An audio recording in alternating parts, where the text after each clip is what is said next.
Shattered foundations, the auction gavel fell with a finality that echoed through Vivian Chen's chest.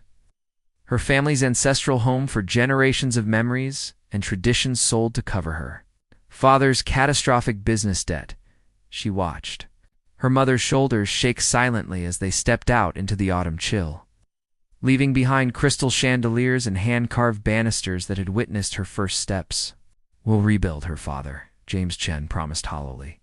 His eyes hadn't met hers in weeks, not since the investment scandal broke, revealing that his partners had been running a sophisticated fraud operation with him as the unwitting front. Man, the Chen family name, once respected in Portland's business community, was now synonymous with financial ruin. "The apartment is ready," her mother said, her voice thin as rice paper. "Small, but there's another option." Her father's interruption came so suddenly that both women stopped on the sidewalk. "I received a call yesterday. It's from Theodore Volkov." Vivian frowned. "The tech investor." "Father, if you're thinking of another business venture, no." Chun's face looked suddenly older, the lines etched deeper by shame. "His son Nikolai Volkov is looking for a wife." The words hung between them like frost. Vivian felt her spine straighten, in instinctive defense. "I don't understand. The Volkovs and our family have history. Theodore's father and my father were business partners before the companies went separate ways. Theodore remembers the connection and ... He's offering a solution, a merger of sorts." Her mother gasped. "James, you can't possibly. Nikolai needs a wife for inheritance reasons. The terms are generous. All our debts cleared. A new start. A position for me in their company." Vivian's voice emerged strangely calm. "You're selling me?" "No, I'm securing our future. The Volkovs are worth billions. Nikolai runs the most innovative AI development company on the West Coast." "He's also a recluse," her mother interjected. "People say he hasn't been seen in public for years." "It's not since that tragedy with his enough," James cut her off. "It's brilliant and successful, and he's offering salvation when no one else will touch us." Vivian turned away, watching a family across the street, parents swinging a laughing child between them. "And if I refuse," her father's silence answered first, "then we lose everything. Your mother's medical treatments, our retirement, your graduate studies, ... gone." That night, Vivian researched Nikolai Volkov, 34 years old, a programming prodigy who'd built an empire from algorithms. No social media presence, no public appearances in 7 years. Only a single photograph from a tech conference, dark eyes that seemed to hold the camera at bay, broad shoulders rigid. In an expensive suit, 3 days later, she sat across from Theodore Volkov in a private room at the Heathman Hotel. He was surprisingly warm, silver temples and a precise manner of speaking. "My son is particular about his privacy," Theodore explained. "The arrangement would be respectful but clear. A marriage of convenience. You would have your own wing of the house, financial security, want to pursue your studies." "Oh. And what does he expect?" "For me," Vivian asked. Theodore's smile tightened. "Discretion. Occasional public appearances when business requires it. No interference with his work." And he paused. "No expectations of emotional entanglement." "I haven't even met him," she said. "You will, once, before the contract is signed? If either of you objects, we'll withdraw the offer." 1 week later, Vivian met her potential husband. In Theodore's downtown office, Nikolai Volkov was taller than his photograph suggested, his features sharper. He assessed her with eyes that reminded her of deep-water blue, so dark it bordered on black. "Miss Chen," his voice was unexpectedly gentle, with the faintest trace of his father's Russian accent. "Mr. Volkov." They spoke for exactly 15 minutes. Formal questions about her education, her interests, answered her queries about living arrangements with precise, emotionless clarity. As she left, he said only, "I won't be a burden, too. You and I won't ask questions about your life outside our arrangement." 3 weeks later, they married in a private ceremony. No family beyond her parents and his father, no celebration. Just contracts and a platinum band that felt impossibly heavy on her finger. Vivian Chen became Vivian Volkov in the time it took to sign her name, the price of her family's salvation calculated to the penny and paid in full. cold mansion, colder heart, the Volkov estate sprawled across 20 acres of Pacific Northwest woodland, a modernist structure of glass and stone that seemed to emerge from the forest itself. As the private car wound up the long driveway, Vivian pressed her palm against the window, watching mist curl between towering pines. This isolated fortress would now be her home. Mrs. Sullivan, the housekeeper, greeted Vivian at the entrance, a silver-haired woman with efficient movements and watchful eyes. "Welcome, Mrs. Volkov. I'll show you to your quarters. Is Mr. Volkov home?" Vivian asked, glancing around the soaring entryway with its minimalist decor and striking abstract sculptures. "Mr. Volkov is in his work complex, typically remains there until evening." Mrs. Sullivan's tone suggested this was a mutable fact rather than choice. "He asked that you make yourself comfortable and mentioned you have full access to the main house, gardens, and library. The east wing, however, is private." Vivian's quarters turned out to be an entire wing of the Manchuna Master Suite. Sitting room, private study, and balcony overlooking a Japanese garden. Beautiful, impersonal, and meticulously prepared. Like a luxury hotel suite awaiting a valued guest, not a home awaiting a wife. For 3 days, Vivian explored her gilded cage, the Olympic-sized indoor pool, the cinema room, the greenhouse filled with rare orchids. She encountered Staffa, groundskeeper, a chef, a security team that patrolled the perimeter, but never her husband. Food appeared at regular intervals. Her luggage was unpacked, her clothes arranged in a walk-in closet larger than her childhood bedroom. On the 4th night, unable to sleep, Vivian wandered to the library. 3 stories of books encircled a central reading area with leather armchairs and a fireplace large enough to stand in. She traced her fingers along leather-bound spines. A soft sound drifted through the silence beyond a music, so faint she might have imagined it. Following the melody led her to a hallway she hadn't explored, then to a door left slightly ajar. Peering through the gap, she saw Nikolai seated at a grand piano, his back to her, his fingers moving across the keys with surprising grace for such large hands. The music was haunting minor chords that spoke of longing and loss. Vivian must have made some small sound of appreciation because Nikolai's hands froze mid-phrase. Without turning, he said, "You should be asleep." "I couldn't," she admitted. The music was beautiful. He closed the piano lid with careful precision. "It's late. We can speak tomorrow." But they didn't speak the next day, or the day after. Nikolai Left before dawn for his research facility deeper on the property and returned after Vivian had retired to her rooms. When they finally encountered each other in the kitchen a week later, Vivian making tea, Nikolai retrieving something from the refrigerator, the conversation was painfully stilted. "Are you settling in?" he asked, keeping the island counter between them. "Yes, thank you. The house is ... impressive. If you need anything, Mrs. Sullivan can arrange it." "I'd like to continue my studies," Vivian said. "My doctoral program, of course. I've had the study equipped with whatever technology you might need." "Your university has been contacted regarding remote learning options." He'd thought of everything except perhaps the human need for connection. As weeks passed, Vivian found herself talking to the orchids, to the koi in the garden pond, to herself, anything to hear a voice in the echoing silence of luxury.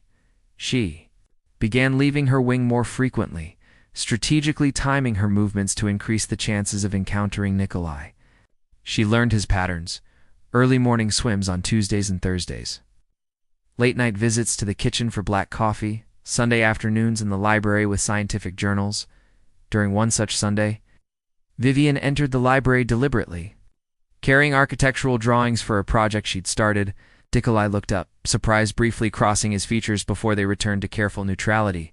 "Not disturbing you," she said, making it a statement rather than a question, as she settled into a chair across from him. "I just need better light for these drawings." He watched her for a moment, then nodded slightly and returned to his reading. For 2 hours, they sat in the same room, separate but sharing space. It was the longest they'd been together since their wedding the following week. She found a drafting table had been installed near the window in the library, angled to catch the best natural light. No note, no mention, just silent acknowledgement of her needs. 1 month into this strange coexistence, Vivian woke to a violent thunderstorm that rattled the windows. Unable to sleep through the tempest, she wandered downstairs and found herself drawn again to the music room. Expecting it to be empty at this hour, she was startled to find Nikolai at the piano, playing furiously alongside the storm's percussion. This time, when he sensed her presence, he didn't stop. Instead, he shifted on the bench, making space on. Invitation she couldn't refuse. As she sat beside him, careful not to touch, she noticed a leather portfolio on the piano, filled with sheet music. Handwritten compositions, some crossed out, others annotated in the margins, and at the top of one unfinished piece, a single name, Emilia. Nikolai followed her gaze and closed the portfolio with one hand, never missing a note with the other. But it was too late. Vivian had glimpsed the first piece of the puzzle that was her husband and name, written with such tenderness that it could only be significant. That night, as they sat side by side in the storm's electric glow, something shifted between them. Not friendship, not quite understanding, but acknowledgement of each other's existence in a way that transcended their paper marriage. When Nikolai finally spoke, his voice blended with the last notes of his composition. "You don't play?" "No," Vivian admitted. "My parents believed in practical education, mathematics, sciences, business." His fingers stilled on the keys. "Music is mathematics. Structure and emotion in perfect balance," was the most personal thing he'd ever said. To her, Vivian took a chance. "Will you teach me? Just the basics?" For a moment, she thought he would refuse. Then he positioned her hands on the keys and showed her a simple progression of notes. His touch was clinical, careful, but it was contact. Nevertheless, as weeks turned to months, these midnight music lessons became their ritual, a fragile connection in a marriage built on silence. The composition winter descended on the Volkov estate, transforming the forest into a crystalline wonderland.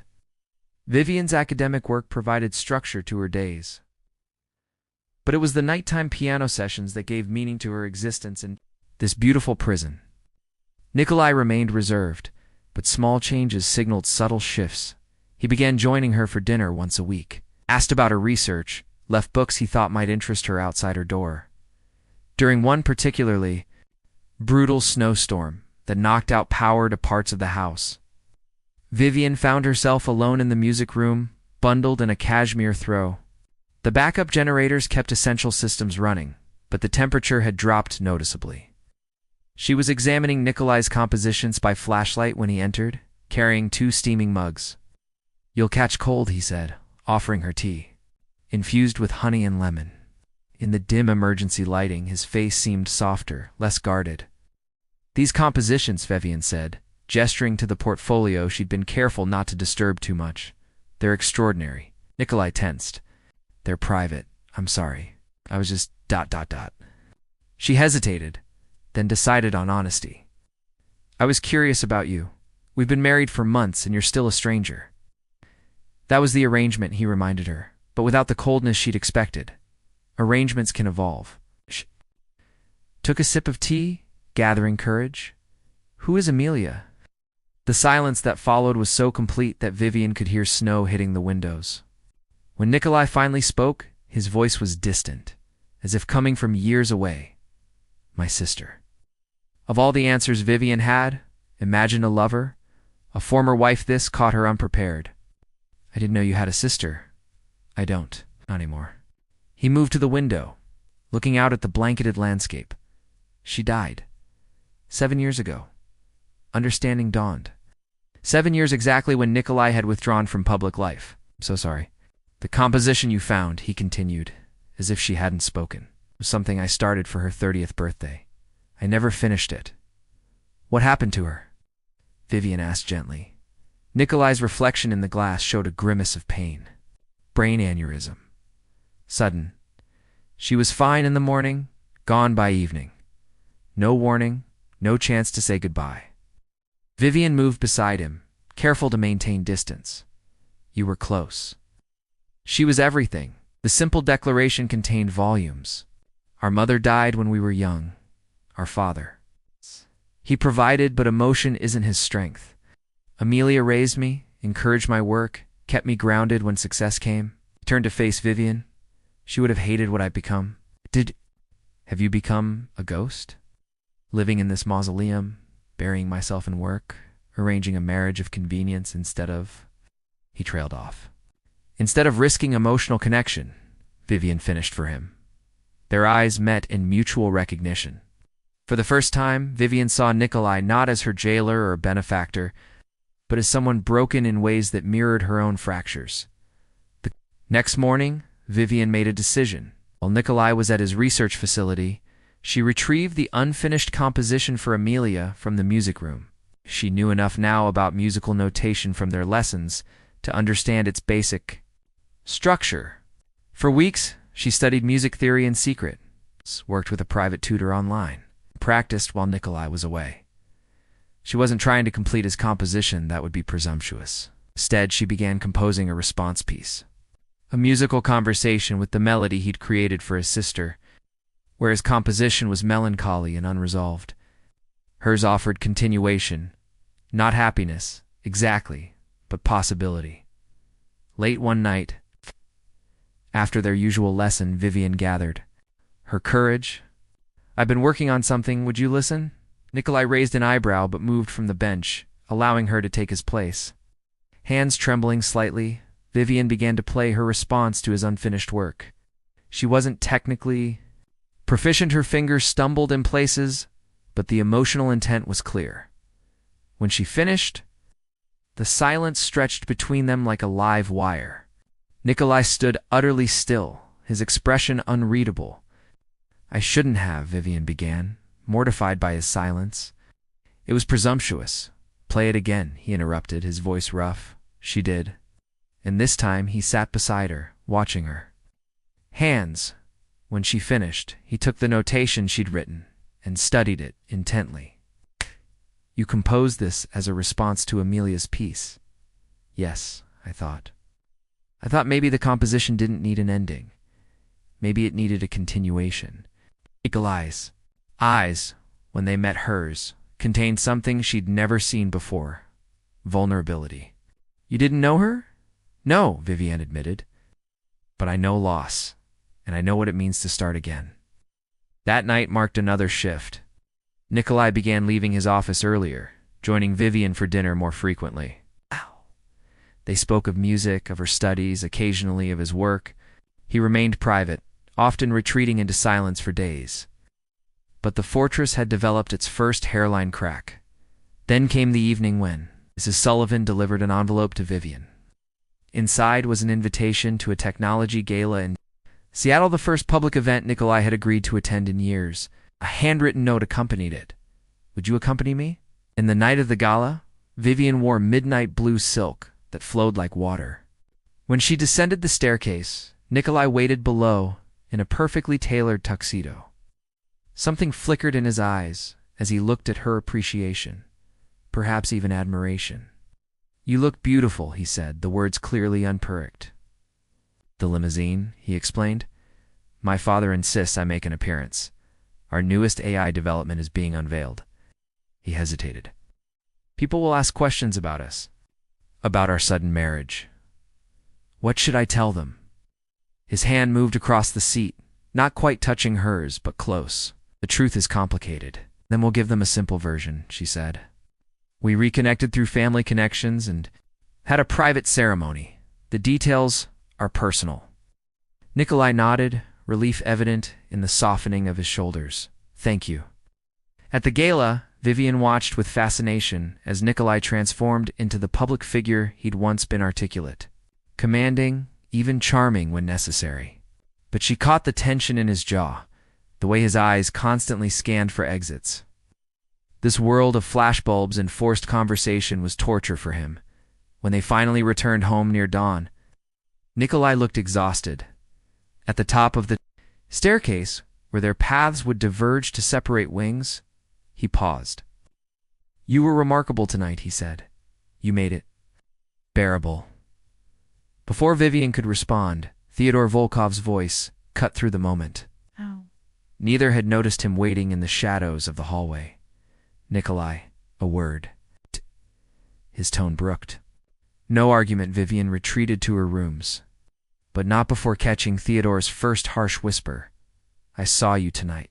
Don't get attached. Remember what happened the last time you let someone get close? Harmonies and dissonance spring arrived at the Volkov estate, bringing verdant renewal to the grounds and subtle warmth to the spaces between Vivian and Nikolai. Their routine had evolved: shared breakfasts 3 times a week, evening walks through the Japanese garden when weather permitted, and always their midnight music. Nikolai had begun teaching Vivian composition, his patience surprising them both, yet Theodore Volkov's late-night warning cast a lingering shadow. Since the gala, he had visited more frequently, his hawkish gaze following Vivian with calculated assessment. After each visit, Nikolai would withdraw briefly, as if reminded of boundaries he shouldn't cross. One afternoon, as cherry blossoms drifted across the estate, an unexpected visitor arrived. Vivian was working in the library when Mrs. Sullivan appeared with uncharacteristic hesitation. Mrs. Volkov, there's a woman asking to see Mr. Volkov. She doesn't have an appointment, but she's quite insistent. Curiosity piqued. Vivian followed Mrs. Sullivan to the entryway.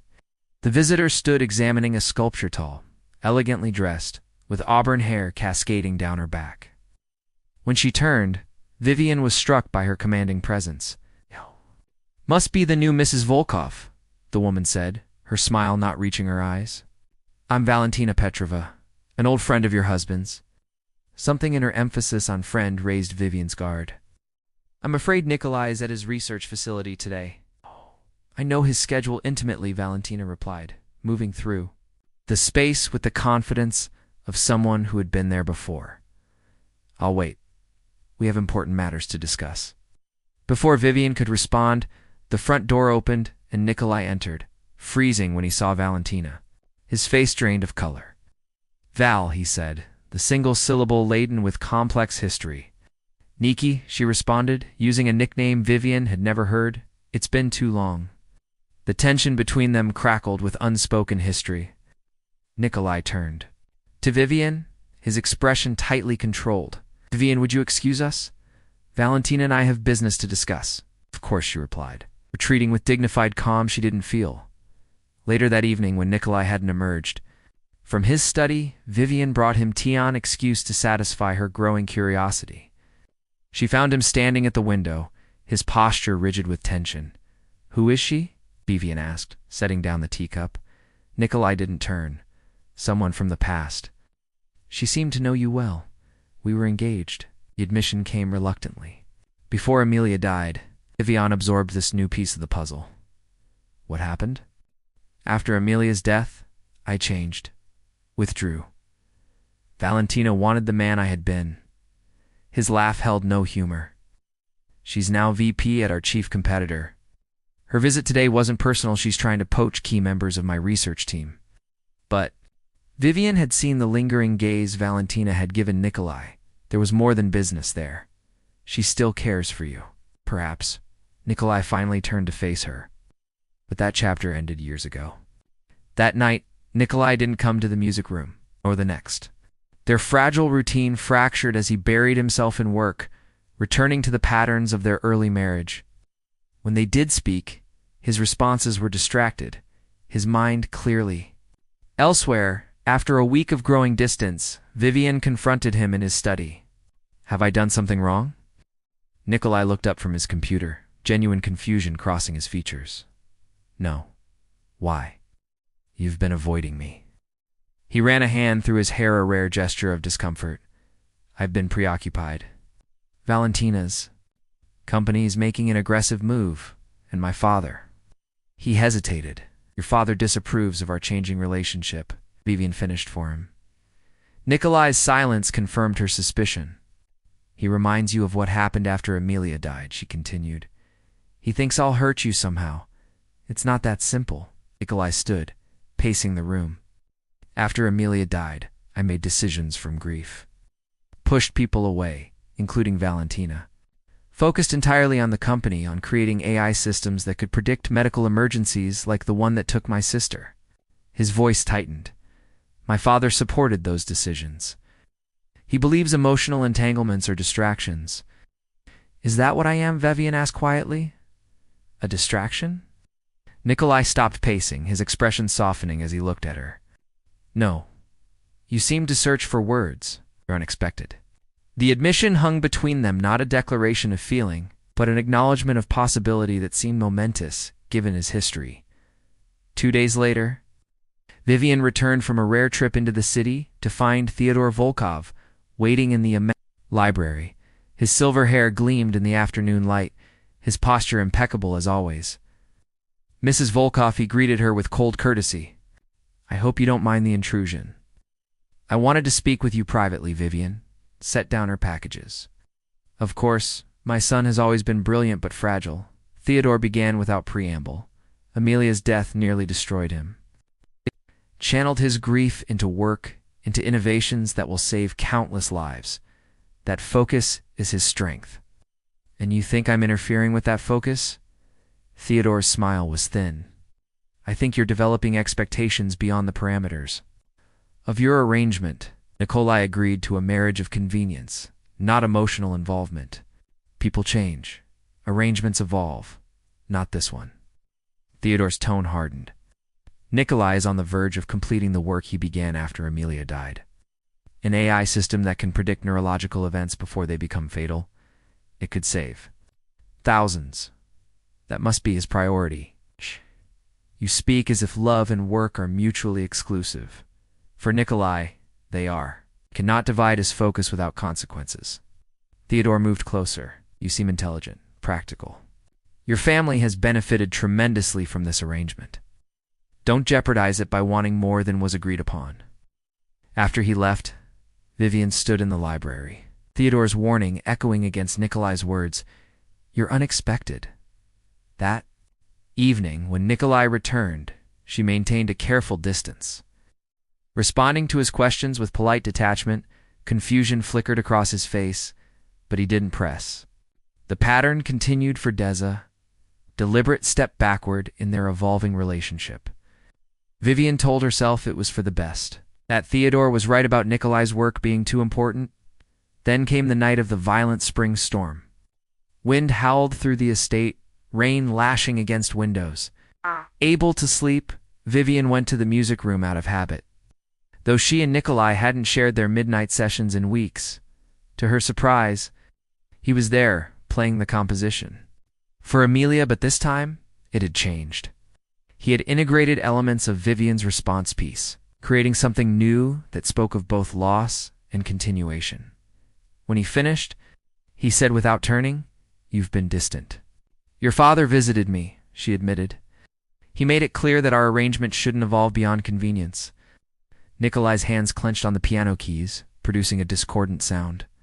My father believes he knows what's best for me. He always has. Is he wrong? Your work is important? My work, Nikolai said slowly, has been an escape, a way to control what I couldn't control with Amelia. He turned to face her. But recently I found myself thinking of other things, and wondering about possibilities I'd closed off. Before Vivian could respond, Nikolai's phone rang the specialized tone he'd set for his research team. His expression changed as he listened to the caller, excitement breaking through his usual reserve. It worked, he said after ending the call. The predictive model. We've achieved 90% accuracy in forecasting neurological events. His eyes, when they met Vivian's, shone with complicated emotion. Amelia's death wasn't for nothing.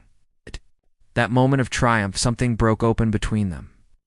Nikolai reached for Vivian's hand the first time he had deliberately initiated contact outside their piano lessons. I need to go to the lab, he said. But when I return, we should talk about our arrangement, about adjustments that might be made. As he left, Vivian felt a flutter of hope that had been absent since Theodore's visit. Perhaps there was room for both grief and renewal, for both purpose and connection. But fate had other plans. That night, as Nikolai drove back from his lab, through the continuing storm, a massive tree fell across the road. The resulting accident left his car crushed, and Nikolai in critical condition at Seattle Memorial Hospital. The final movement, the hospital corridor, seemed endless as Vivian followed the surgeon, her heartbeat keeping time with their echoing footsteps.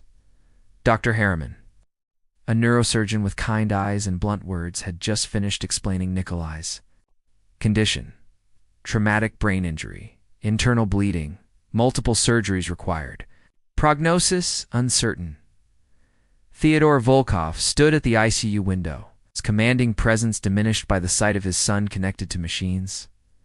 When he saw Vivian, his expression hardened. "This is a family matter," he said dismissively. "Contractual obligations don't extend to medical decisions." Dr. Harriman glanced between them with professional neutrality. "Mr. Volkov, your daughter-in-law has legal rights as next of kin unless there's documentation specifying otherwise."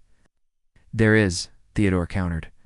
"A prenuptial agreement clearly stating that agreement," Vivian interrupted with quiet certainty, "gives Mr. Volkov senior authority over business assets, not medical decisions." She met Theodore's surprised gaze. "I reviewed it thoroughly before signing. As Nikolai's wife, I have the right to be involved in his care." For the first time, Theodore looked at her with something approaching respect. "Very well, but understand that I've known my son his entire life, know what he would want." The next 72 hours became a blur of consultations, surgeries, intense vigils. Vivian refused to leave the hospital, sleeping in uncomfortable chairs and subsisting on vending machine coffee. She discovered an unexpected ally in Mrs. Sullivan, who arrived with changes of clothes and home-cooked meals packed in insulated containers. "He'll need you strong," the housekeeper said simply, revealing a warmth Vivian hadn't previously seen. On the fourth day, as Nikolai lay still unconscious following a second surgery, Theodore approached Vivian in the hospital garden, where she'd gone for fresh air. "You surprised me," he admitted, his usual polish softened by exhaustion. "This arrangement was never meant to involve ... attachment." "Perhaps that was your intention," Vivian replied. "I'm not sure it was ever Nikolai's." "You don't know him. I know him better than you think." She turned to face the older man fully. "I know he plays piano at midnight when he can't sleep. I know he prefers Earl Grey in the morning and herbal tea at night. I know he keeps Amelia's. Things in the East Wing preserved exactly as they were." She paused. "And I know he's been changing, healing, allowing himself to feel something beyond grief." Theodore's expression shifted subtly. "Valentina called. She wants to visit him. It's not your decision to make. Mind." Vivian looked toward the hospital building. "When he wakes, it will be his choice." "If he wakes," Theodore corrected, voicing the fear they both carried. That night, sitting beside Nikolai's bed, Vivian made an impulsive decision. She began to hum the melody of their combined composition, his piece for Amelia, intertwined with her response. Then, keeping her voice low, she began to talk to him. "I need to tell you something," she whispered, her fingers lightly touching his. "When my father first proposed this arrangement, I hated him for it. Hated you, sight unseen, for buying a wife." She swallowed hard. "But then I met you, and I realized you were as trapped as I was, by grief, by expectation, by fear." She described their months together, the slow evolution from strangers to something unnamed but precious, how his midnight music had called to something in her that responded despite her initial resistance. "I'm not asking for declarations or promises," she continued, "just for you to wake up, to continue the conversation we've started through music, to see where it might lead." Each day, Vivian read to Nikolai from books she found in his office, played recordings of his favorite classical pieces, and continued telling him stories of her childhood, her studies, her dreams. She didn't know if he could hear her, but the one-sided conversations kept her hope alive. On the seventh day, Dr. Harriman delivered cautiously optimistic news. The swelling in Nikolai's brain had reduced significantly. They would begin reducing his sedation. "Don't expect immediate responsiveness," the doctor warned. "Recovery from TBI is a marathon, not a sprint."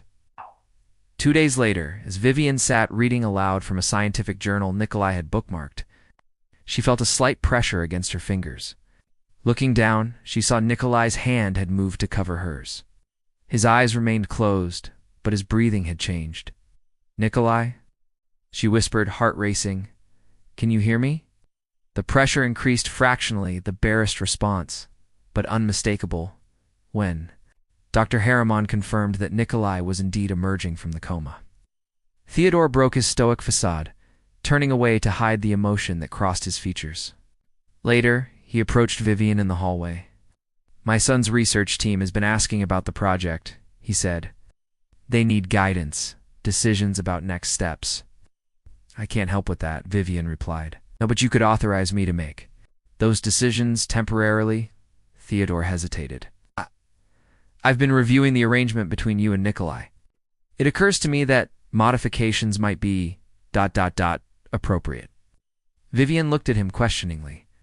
"The agreement was created for a different circumstance," Theodore explained. "For a marriage of convenience between strangers. It's no longer an accurate description, is it?" "No," Vivian admitted. "It isn't. Then perhaps we should discuss adjustments. When Nikolai is recovered, of course." It was as close to an apology and approval as Theodore Volkov was likely to offer. Nikolai's return to consciousness was gradual moments of clarity interspersed with confusion. He recognized Vivian immediately, his eyes finding hers with focused intensity, even when he couldn't yet speak. When he finally managed words, they were hoarse but determined.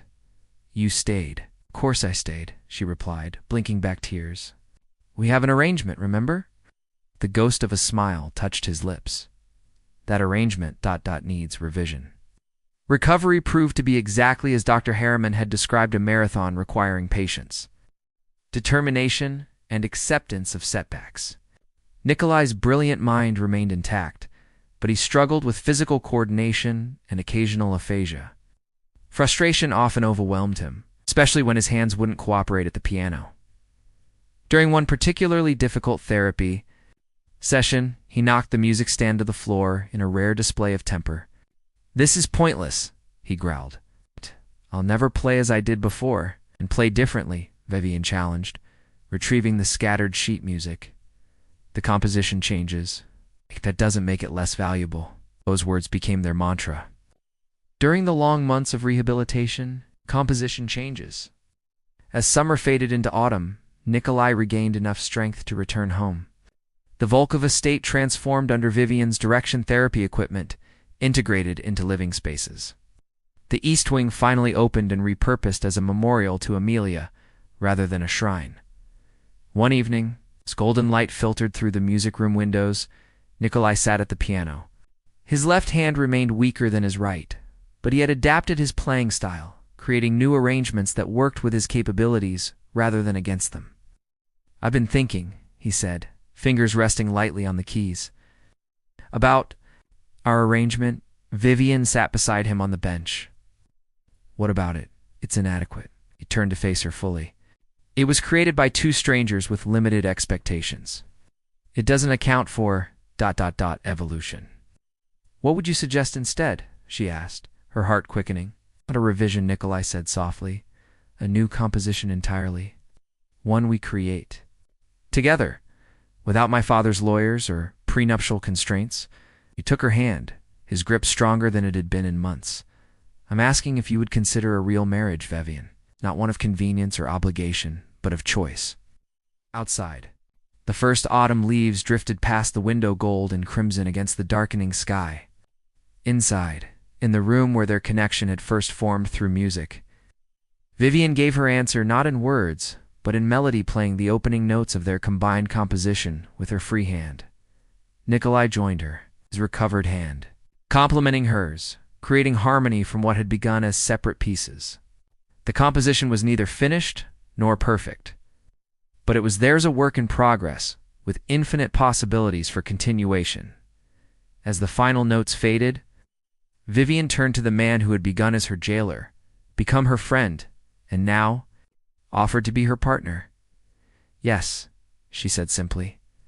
"A new composition sounds perfect." In the doorway, unnoticed by either of them, Theodore Volkov stood watching his son's face, transformed by an expression he hadn't seen since before Amelia's death. Without interrupting, he quietly withdrew, leaving them to the privacy of their moment. The arrangement had indeed evolved, becoming something neither had anticipated, but both now embraced a marriage, not of paper and obligation, but of music and possibility.